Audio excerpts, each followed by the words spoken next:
a fighter so advanced, so untouchable, that even decades later, no rival on Earth can match it. A machine that could stalk its enemies without being seen, strike without warning, and bend the very laws of air combat. And yet, this miracle of engineering was nearly killed before it was even born. This is the story of the F-22 Raptor, the fighter that changed the skies forever, yet was left frozen in time. The world before the Raptor. In the 1980s, the world was locked in a dangerous balance. The Soviet Union was unveiling new jets, the Su-27 and the MiG-29, fast, powerful, and bristling with missiles. For the first time, America's crown jewel, the F-15 Eagle, faced a real challenger. And inside the Pentagon, a chilling question echoed. What if we lose control of the skies? The answer wasn't another upgrade. It had to be something entirely new. A fighter not just better, but unbeatable. A ghost. A predator that could see everything while remaining invisible. The Air Force launched the Advanced Tactical Fighter Program. Two teams would fight for the future.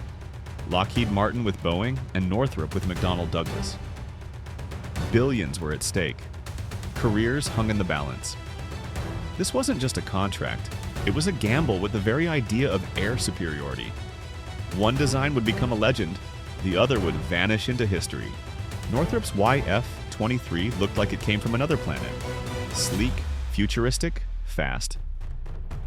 Lockheed's YF-22 looked more conventional, but promised unmatched agility. For months, test pilots pushed both prototypes to their limits. Supercruise, stealth, maneuverability. In 1991, after intense debate, the Air Force made its choice, the YF-22.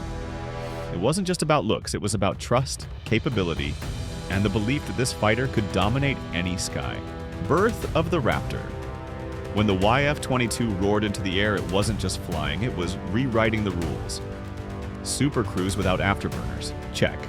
Thrust vectoring agility, check. Stealth so advanced that radar operators stared at blank screens, check. The Air Force had found its ghost, and they named it the Raptor. A dream at a price. But perfection never comes cheap. Billions poured into the program. Costs spiraled. Politicians began sharpening their knives. Every step forward came with a shadow. Too expensive, too complex, too soon. But the Air Force pressed on. Because if the Raptor worked, nothing could touch it. The first time the Raptor joined a mock battle, it wasn't a contest. In a training exercise, Raptors destroyed 144 opponents without a single loss. Pilots described it as unfair. Opponents never even saw them coming. For a brief, shining moment, America owned the sky in a way no nation ever had. If you were fighting against the Raptor, you were already dead. You just didn't know it yet. The king of the sky. With unmatched speed, stealth, and sensors, the F-22 wasn't just a fighter. It was dominance incarnate. It could detect enemies from hundreds of miles away, strike before they knew it was there, and vanish again into the clouds. This was the fighter other nations had nightmares about. The plane that made every rival rethink what was possible. To adversaries, the Raptor was a phantom. To allies, it was reassurance. To the pilots who flew it, it was magic. But even as it reigned supreme, a storm was brewing, not in the skies, but in Washington. The Raptor had one enemy it could not defeat: cost. By 2009, the program had spiraled past $60 billion. Each jet carried a price tag of over $150 million. Critics called it a relic of the Cold War. And then came the hammer blow. Production was capped. Just 187 Raptors would ever be built. The greatest fighter in history cut short before it truly spread its wings. A fighter without a war. Another irony haunted the F-22. It never fought the war it was built for. Designed to duel Soviet jets in apocalyptic battles, it instead watched over skies where insurgents had no air force at all. It was too advanced for the fights America was fighting. The king of the skies with no throne to defend. The human experience. Ask the men and women who fly it and they'll tell you, the Raptor isn't just a jet, it's something alive. One pilot described it as wearing invisibility. Another said, You don't fight in the Raptor, you just exist, and everything else loses. For them, this wasn't just technology. It was a glimpse of what it feels like to hold absolute power.